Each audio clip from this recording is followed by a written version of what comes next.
사도행전 9장 우리 19절 하반절부터 우리 25절까지 우리 한 절씩 교독하도록 하겠습니다. 사울이 다메섹에 있는 제자들과 함께 며칠 있을새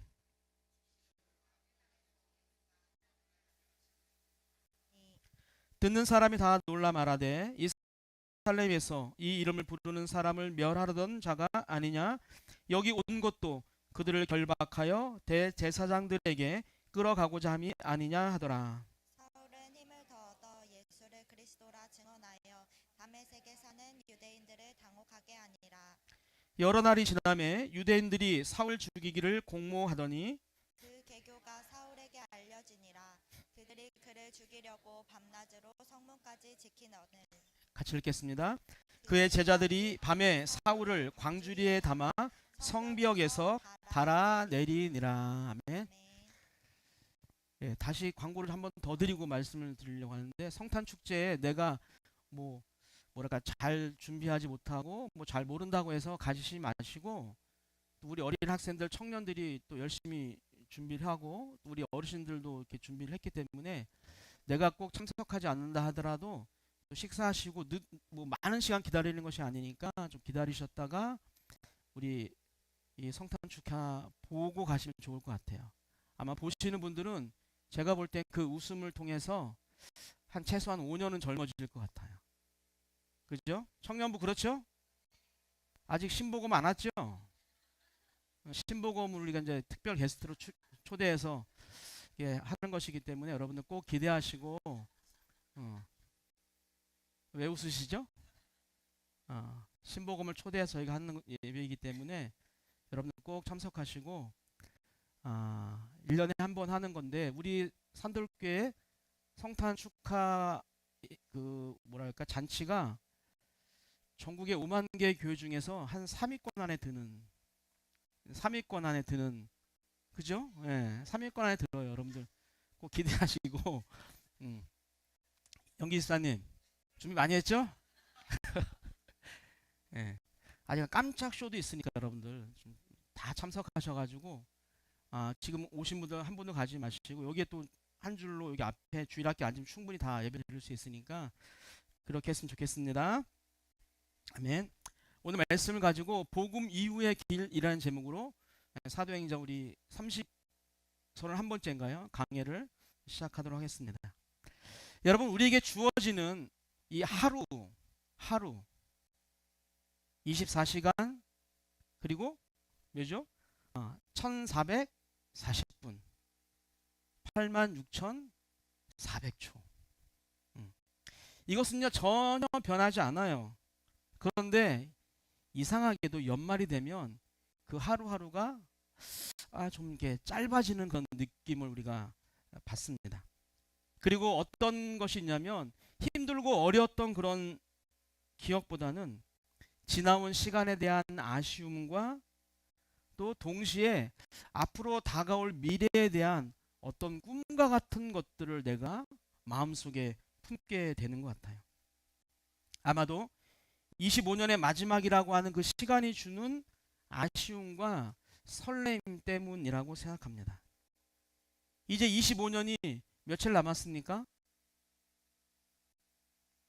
오늘이 21일이니까 10일 남았죠. 저는 개인적으로 이제 10일이 지나면 앞자리가 바뀌어요.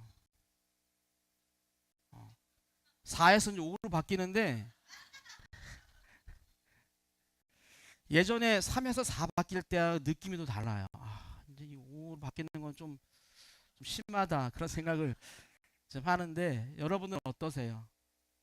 연말을 어떻게 여러분들 마무리하고 계십니까? 여러분, 새해가 우리가 시작되면서 많은 꿈을 가지고 또 목표를 가지고 우리가 출발을 했을 텐데, 여러분의 꿈은 2025년도의 꿈은 무엇이었습니까? 이제 얼마 남지 않은 그 시간 속에서 그 꿈이, 그 생각이 다른 것이 아니라 하나님의 그 계획 안에서, 하나님의 테두리 안에서 정리되어지고 또 하나님의 뜻 안에서 이루어지게 되기를 주님의 이름으로 축복합니다. 여러분, 이렇게 우리가 연말을 보내고 새해를 앞두고 어떤 막연한 설렘과 기대를 우리가 마음속에 품는 것처럼 우리는 예수님을 만나게 되어지면, 우리가 1년 동안 예배를 잘 참석하게 되어지면 불행이 끝나고 이제 행복이 시작될 거라고 하는 생각을 하게 되죠. 내 삶에서 어떤 문제들은 다 사라지고 또 내 앞길이 활짝 열리고 사업이 형통하고 또 건강이 찾아오고 또 사람들의 박수와 또 많은 사람들로부터 인정받는 그런 미래가 나에게 펼쳐질 거라고 우린 생각합니다. 그런데 성경은 이제 그렇게 말하지 않는다는 거죠. 성경은 예수님을 만난 사람의 삶이 편해진다라고 하지 않고 어떻게 이야기하냐면 정확해진다라고, 또렷해진다라고 우리에게 이야기합니다. 오늘 본문에 등장하는 사울이 바로 그렇습니다. 그는 예수님을 만난 직후에 정말로 가장 극적으로 변한 사람들 중에 한 사람입니다.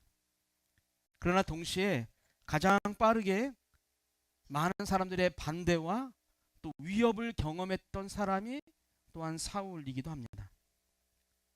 그런데 놀라운 것은요, 이 모든 과정이 하나님께서 사울을 무엇으로? 바울로 만들어 가시는 과정이었다라고 하는 것이죠.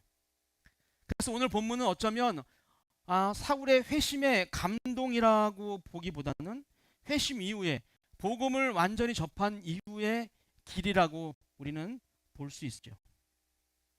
오늘 말씀을 통해서 우리는 복음을 받아들인 이후의 그 삶이 어떤 방향으로 흘러가는지를 오늘 세 가지로 함께 우리가 살펴보려고 합니다. 여러분, 이 말씀은 어떤 특별한 사도의 이야기가 아니라 복음을 진짜로 만나고 접한 사람이 결국은 걷게 되는 길에 대한 우리 모두의 이야기인 거예요. 그러니 사울의 이야기라고 멀리 떨어져서 말씀을 우리가 보는 것이 아니라 내 이야기다라고 생각하면서 말씀을 봐야 한다는 거죠. 왜? 우리는 다 복음을 이미 받은 사람들이기 때문에. 그러니 우리는 사울이 복음을 받아서 이전의 삶과는 다른 삶을, 다른 길을 걸어갔던 것처럼 우리도 그 길이 어떤 길인지를 오늘 말씀을 통해서 우리가 알게 되어지고 그 길을 걸어가기로 다짐을 해야 하는 것이죠. 그렇다면 어떤 일들이 사울이 복음을 받은 후에 일어났을까요? 우리 첫 번째 같이 읽어보겠습니다. 시작. 복음은 즉시 전해지며 사람들의 마음을 흔듭니다. 아멘. 오늘 본문을 이렇게 시작하는데요, 19절 하반절과 20절을 우리 함께 읽어보겠습니다. 시작. 사울이 다메섹에 있는 제자들과 함께 며칠 있을새 즉시로 각 회당에서 예수가 하나님의 아들이심을 전파하니라. 아멘. 여기서 성령께서 강조하신 단어가 무엇이에요? 즉시로라고 합니다. 여러분, 사울은요 시간을 끌지 않았어요. 모든 상황이 정리된 후에 전하지 않았고 또 자신에게 처한 그런 어려움들이, 위험들이 다 사라진 이후에 복음을 전하지 않았어요. 그러나 우리가 여기서 우리가 뭐랄까 오해하지 않아야 하는 것은요, 즉시라고 하는 이 단어 때문에 바울이 아무런 준비도 없이 어떤 감정적으로 아니면 즉흥적으로 말했다는 뜻이 아니라는 것이죠. 복음을 알게 된 그 진리를 미루지 않고 전했다라고 하는 뜻입니다. 사울이 분명히 알았던 한 가지가 있어요. 그것이 무엇입니까? 그죠? 예수는 하나님의 아들이시다라고 하는 그 진리를요, 사울이 드디어 깨닫게 되어진 거예요. 그전에는 정반대의 삶을 살았죠. 여러분, 그는 전에 예수가 하나님의 아들이시고 또 우리를 위해서 이 땅에 오셨다고 하는 그 고백하는 사람들, 그 고백들을 부정했기 때문에 교회를 핍박하고 또한 성도를 핍박했습니다. 그러나 이제는 이 고백이, 즉 예수가 하나님의 아들이라고 하는 이 사실이 진짜라고 하는, 진리라고 하는 것을 알았기 때문에 어떻게 이제는 자기의 생명을 걸고 그 진리를 전하기 시작하는 것이죠. 여러분, 복음은 단순한 정보가 아니에요. 복음은요, 우리의 존재를 흔드는 그런 진리입니다. 그래서 오늘 첫 번째 말씀처럼 복음을 알게 되는 순간 우리는 그것을 어떻게 미룰 수가 없다는 거죠. 그 복음을 누군가에게 이야기하고 그 복음에서 말하는 대로 내가 살아가려고 나의 삶을 무던히도 바꾸려고 노력한다라고 하는 것이죠. 그래서 복음을 알게 된 사울은 어디로 들어갑니까? 회당으로 들어가죠. 그곳은요, 자신이 가장 잘 알고 있었고 평생 붙들고 살아왔던 말씀이 선포되는 그런 자리였죠. 그래서 그곳은 또 동시에 가장 위험한 자리이기도 했어요. 왜 그렇습니까? 사울은 그동안 회당에서 그 율법과 선지서가 그 선포될 때마다 그 말씀을 기준 삼아서 예수를 대적하고 교회를 핍박해 왔기 때문입니다. 그러니까 말씀을 몰라서가 아니라 말씀을 자기의 확신대로 해석하고 스스로 옳다고 믿고 그 길을 걸었던 사람이 바로 사울인 것이죠. 그런데 예수를 만나가 보니 그 말씀이 오히려 자기 이전의 생각과 행동이 잘못되었음을 가장 분명하게 드러내는 말씀이었던 거예요. 그러니까 구약의 말씀들이 메시아의 그 예언들을 기록해 놓은 것이라고 하는 사실을 그가 알게 되었다라고 하는 것이죠. 그래서 회당은요, 사람이 아니라 말씀이 가장 두려운 자리인 거예요. 그러니까 말씀을 잘 알았던 사울에게는 그 회당은 이제 두려움의 자리가 되어진 것이죠. 그렇다면 그 말씀을 들은 사람들의 반응은 어땠습니까? 보니까 듣는 사람이 다 놀랬다라고 이야기해요. 왜냐하면 그가 이전에 예루살렘에서 그 이름, 즉 예수의 이름을 부르는 자들을 잡아다가 결박해다가 핍박했던 사람이 바로 그 회당에서 지금 복음을 전하고 있기 때문이죠. 여러분, 여기서 다 놀라라고 하는 이 말은요, 뭐 사울의 등장이 어떠한 사람들의 그런 어떤 뭐랄까요, 흥분시키고 또 어느 정도 그냥 당황했다라고 하는 그 정도가 아니라 그 원어의 의미는 어떤 의미냐면 그들의 정신이 아주 멍해질 정도로 큰 그런 충격을 받았다라고 하는, 그것이 바로 여기서 말하는 놀라다라고 하는 뜻입니다. 왜 그렇습니까? 사울이 지금 전하는 말이 새로워서가 아니라 사울이라고 하는 사람이 완전히 바뀌어 있었기 때문이에요. 여러분, 복음은 그렇게 언제나 사람들을 놀라게 합니다. 특히 그 사람이, 지금 복음을 말하는 그 사람이 이전과 전혀 다른 삶을 살기 시작할 때 사람들은요, 더 큰 충격을 받게 되는 거예요. 늘 잔소리만 하던 아내가 교회를 다니더니 상냥한 아내가 된 거죠. 왜 헛웃음을, 당신 예전 같으면 지금 몇 시인데 응? 그렇게 이야기하는 것이 아니라 오늘도 직장에서 또 사업장에서 힘들게 일하다 오셨는데 제가 맛있는 밥을 준비해 왔으니까 같이 먹읍시다, 뭐 이렇게 이야기하는 거예요. 참이야, 그지? 네. 술에 취해 살던 남편이 교회를 다니더니 술을 끊고 이제 아내가 지겨울 정도로 가정적인 사람이 되는 거예요. 집과 가정 똑같은 거네요. 집과 직장, 집과 뭐 사업장만 알고 교회만 알고 다른 곳으로 새지 않는 그런 훌륭한 남편이 되는 거죠. 절대로 손해보지 않던 사람이요, 교회를 다니더니 남을 위해서 내 것을 내어놓기 시작하는 거예요. 내 것을 통해서 어려운 사람들에게 나누는 삶을 살게 되는 거예요. 그런 모습들을 보고서 놀라는 거죠. 여러분, 그렇게 복음은 사람을 바꾸고 그 변화는요, 절대로 숨겨지지 않는다라고 하는 거예요. 내가 숨기려고 해도 내가 그 복음 때문에 내 언어와 행동과 생각과 모든 일들이 다 달라지기 때문에 다 아는 거예요. 어떻게? 너 예수 믿는구나. 너 교회 다니는구나. 이렇게 심각합니까, 여러분들? 여러분들 보면 그렇지 않아요? 경미를 보니까 정말 교회 열심히 다니는 것 같다. 리안을 보니까 정말 교회 열심히 다니는 것 같다.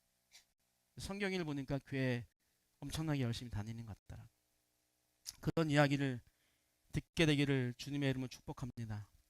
여러분, 그런데 이렇게 드러난 복음은 어떤 일이 발생하냐면 결국 세상과 충돌하게 된다는 거예요. 이것이 다음 장면입니다. 우리 두 번째 같이 읽어보겠습니다. 시작. 복음이 분명해질수록 반대는 더 거세집니다. 아멘. 여기 앞에 자리 많아요. 여기 앞에 답이었어요. 여러분, 사울은 22절에서 그 사울의 사역이 단순한 열정이 아니라 점점 깊어지고 단단해지고 있는 것을 보여줘요. 22절을 같이 한번 읽어볼까요? 읽겠습니다. 시작. 사울은 힘을 더 얻어 예수를 그리스도라 증언하여 다메섹에 사는 유대인들을 당혹하게 하니라. 아멘. 여기서 당혹하게 한다라고 하는 것은요, 어떤 감정적인 반응을 말하는 것이 아니에요. 논리적으로 또 신학적으로도 반박할 수 없게 되었다는 거예요. 그러니까 어떤 사람도 사울 앞에서 이제 말로는 신학으로는 어떤 뭐랄까 논쟁을 할 수 없는 그런 경지에 우리 사울이 올라갔다라고 하는 것이죠. 여러분, 사울은 예수를 단순한 선지자나 아니면 위대한 교사로 이제는 말하지 않습니다. 무엇을? 구약이 예언한 그리스도, 지금 메시아라고 선포하는 것이죠. 여러분, 율법과 선지서를 근거로 해서 왜 예수가 그리스도인지를 지금 사울이 이제 풀어 해석해 설명해 주고 있다라고 하는 거예요. 여기서 우리는 중요한 질문이 하나 생겨요. 사울은 그럼 언제 이렇게까지 말씀에 깊어질 수 있었을까 하는 거예요. 여기서 우리는 바울의 고백을 한번 우리는 생각해 볼 필요가 있는데요. 갈라디아서 1장 17절을 보면 사울이 이렇게 고백합니다. 읽어볼까요? 시작. 아라비아로 갔다가 다시 다메섹으로 돌아갔노라. 아멘. 여러분, 이 내용은요 사도행전 9장에서 자세하게 설명하지 않아요. 그러나 바울이 직접 밝힌 그 회심, 즉 예수를 만난 이후에 아주 중요한 시간을 지금 기록하고 있는 것이죠. 여러분, 사울은 복음을 접하고 회심하자마자 뭐 사람들에게만 매달려 있지 않았다는 거예요. 그가 어디로 갔냐면 이제 아라비아라고 하는 그 광야로 물러가서 자신만의 시간을 가집니다. 이것도 이제 세 가지로, 아라비아를 세 가지로 주석가들은 해석을 하는데, 뭐 하나는 어떤 지명인 것이고, 어떤 하나는 사람과 관계가 없는, 누구와 하나님과의 관계를 가진 그 장소를 아라비아라고 그렇게 생각을 하고 해석을 합니다. 그렇게 사람을 만난 것이 아니라 그곳에서 하나님 앞에 홀로 서는 시간을 사울은 보내게 됩니다. 여러분, 성경은 그 광야에서 사울이 무엇을 했는지 자세히 잘 말하고 있지는 않지만 많은 보수적 학자들은요, 주석가들은요, 그 바울 이후에 어떤 신학과 또 바울이 쓴 서신서 전체를 볼 때 이 시간을 사울이 받은 계시를 그 구약의 말씀과 깊이 또 연결해서 자신의 신앙을 재정비하는 시간이었다라고 그렇게 주석가들이 이야기합니다. 그리고 어디로 왔다고? 다시 다메섹으로 돌아온 것이죠. 그래서 23절에 이런 말씀이 나오는 거예요. 한번 보겠습니다. 시작. 여러 날이 지남에 유대인들이 사울을 죽이려고 공모하더니. 아멘. 그래서 여기서 말하는 여러 날은요, 우리가 생각하는 뭐 일주일, 열흘, 한 달을 의미하지 않는다는 거예요. 원의 뜻은 적지 않은 기간, 그리고 사울의 사역이 충분히 쌓이고 또 그의 영향력이 분명해질 만큼의 아주 충분한 시간을 여기서는 여러 날이라고 그렇게 이야기했다는 것이죠. 즉 사울의 그 복음의 선포는요, 어떤 하루 이틀의 열정이 아니었다는 거예요. 광야에서 다져진 그 확신과 또 말씀으로 정리된 그 신앙, 그 위에서 사울은 지속적으로 하나님의 복음을 선포하고 증언하며 살았다라고 하는 것이죠. 그 결과는 무엇입니까? 사람들은 더 이상 말씀으로는 사울을 이길 수 없었어요. 그래서 그와 했던 그 논쟁이 무엇으로 바뀌냐면 이제 미움으로 바뀌는 거예요. 여러분 그런 경험 있지 않아요? 무엇인가 이야기하면 항상 내가 지는 거예요. 말로 해도 치고 운동을 해도 치고 뭐 어떤 지식으로 해도 치고 다 지는 거예요. 그런 미움이 그래서 어떻게 되냐면 이 사람들에게는요 사울을 죽여야겠다라고 하는 그 마음으로 발전하게 되는 것이죠. 여러분 복음은 이렇게 사람을요 분명하게 갈라놓아요. 그 복음을 받아들인 사람에게는 생명이 되고 힘이 되고 능력이 되지만 그 복음을 거부하는 사람들에게는요 그것이 복음이 걸림돌이 되는 거예요. 내 인생을 막는 가로막는 내가 행복하고 즐겁고 아무것도 신경 쓰지 않고 그냥 마음껏 즐기고 싶은 이 인생에 걸림돌이 되어져서 하지 않아야 될 것들, 해야 될 것들이 너무너무 많이 생긴다라고 하는 것이죠. 사랑하는 여러분, 그래서 깊이 없는 열정은요 오래가지 못해요. 그러나 그 광야, 즉 하나님과 깊은 시간을 가진 그래서 그 광야를 통과한 복음은요 사람을 흔들고 또 세상을 불편하게 만듭니다. 그래서 사울이 미움을 받은 그런 이유는 이제는 그가 예전처럼 공격적이어서가 아니다라고 하는 것이죠. 왜? 그가 말씀 위에 너무나도 분명히 서 있기 때문에 이제는 사울이 사람들로부터 미움을 또 죽임을 당하는 그런 상황까지 가게 된다라고 하는 거예요. 여러분 복음이 분명해질수록 우리 안에 말씀이 확신이 될수록 세상과의 충돌은 피할 수가 없습니다. 그러나 이것은 어떤 실패의 증거가 아니라 복음이 제대로 내 안에 들어오고 또 들어온 그 복음을 내가 누군가에게 아주 정확하게 전달하고 있다라고 하는 증거예요. 그러니 세상 가운데 우리가 살아가면서 어떤 교회 때문에 신앙 때문에 복음 때문에 어떤 불협화음이 생기는 것을 우리가 너무 두려워할 이유는 없는 것이죠.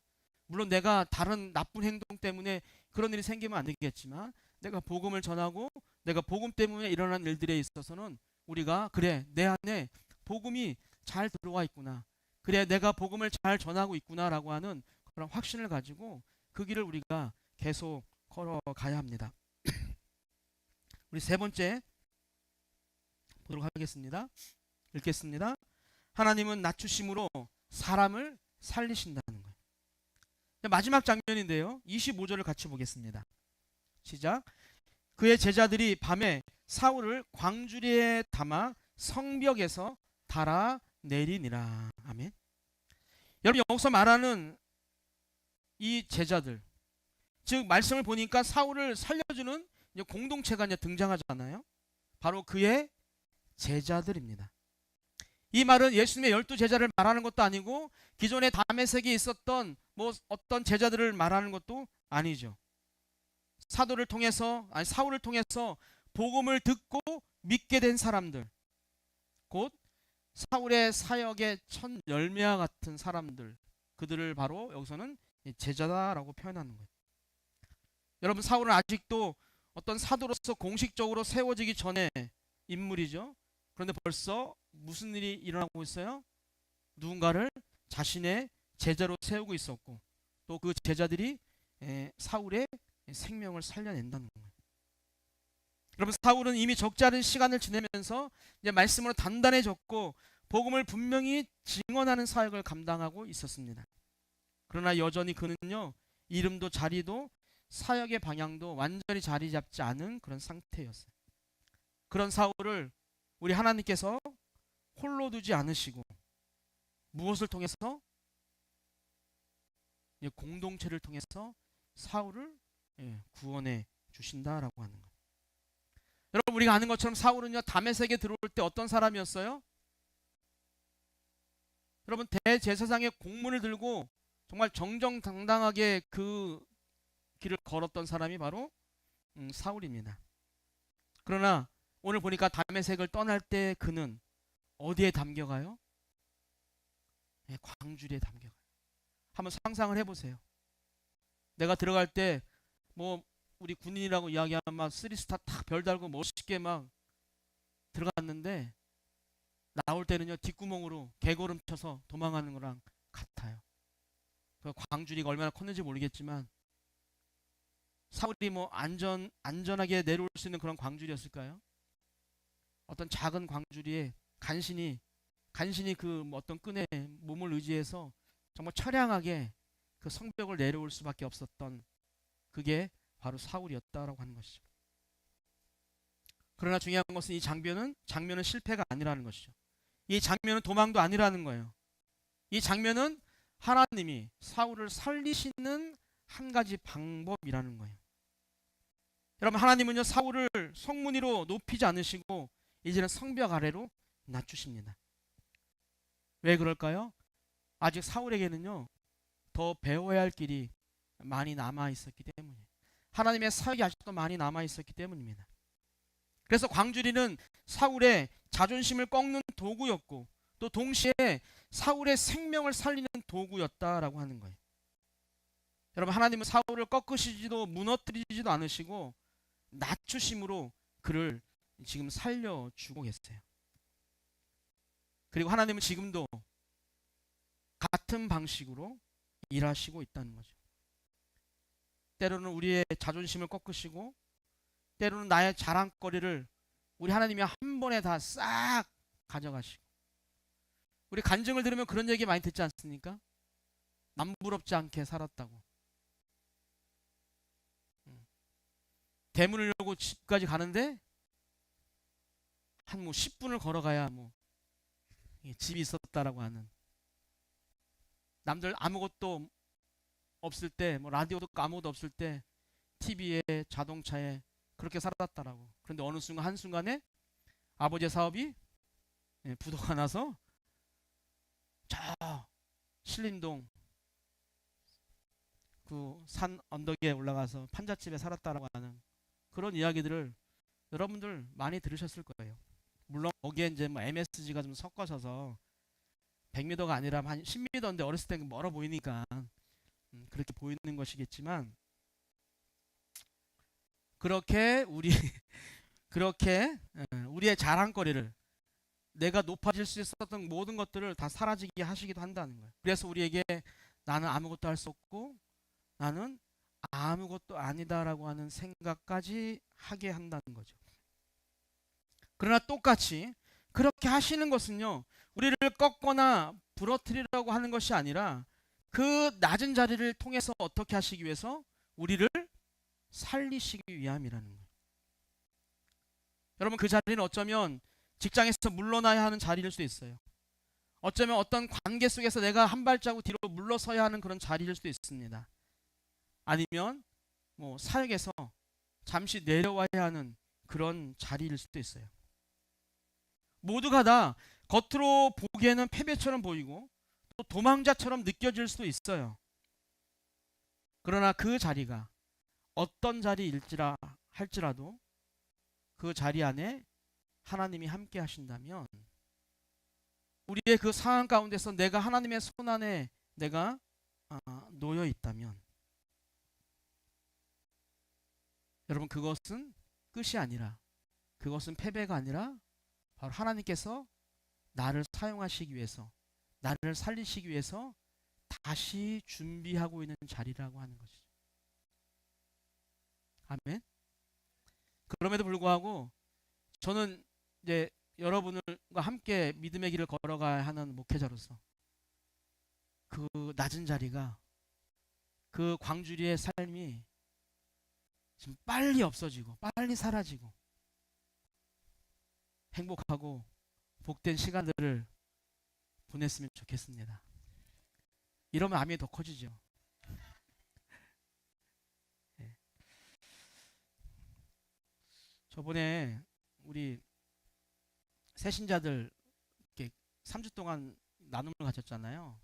근데 거기서 나온 말 중에 하나가 그거더라고.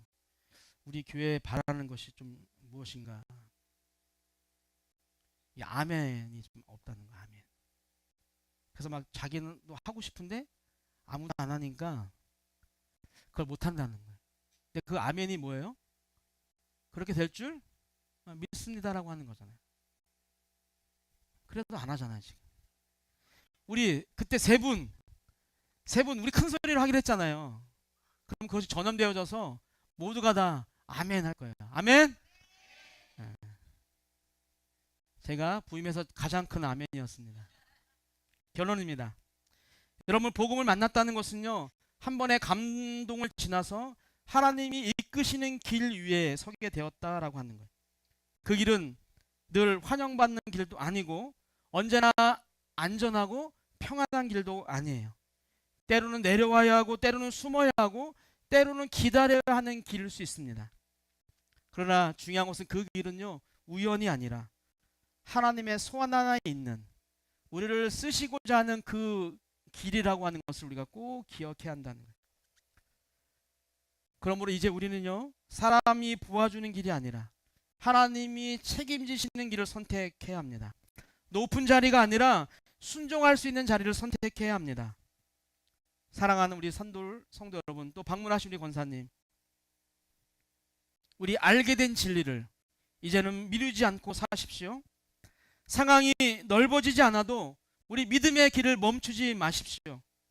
내려올 때 내려오고 또 기다려야 할 때 기다리고 하나님이 인도하시는 방향을 신뢰하며 우리가 그 길을 끝까지 걸어가기를 축복합니다. 여러분, 복음 이후에 길을 혼자 걷지 않고 누구와? 저와? 저는 좀 있으면 간다니까요. 옆에 계신 분들, 앞뒤 계신 분들과 그 복음의 길을 끝까지 걸어가는 우리 산돌의 모든 식구들 되기를 주님의 이름으로 축복합니다. 아멘. 다 같이 찬양하겠습니다.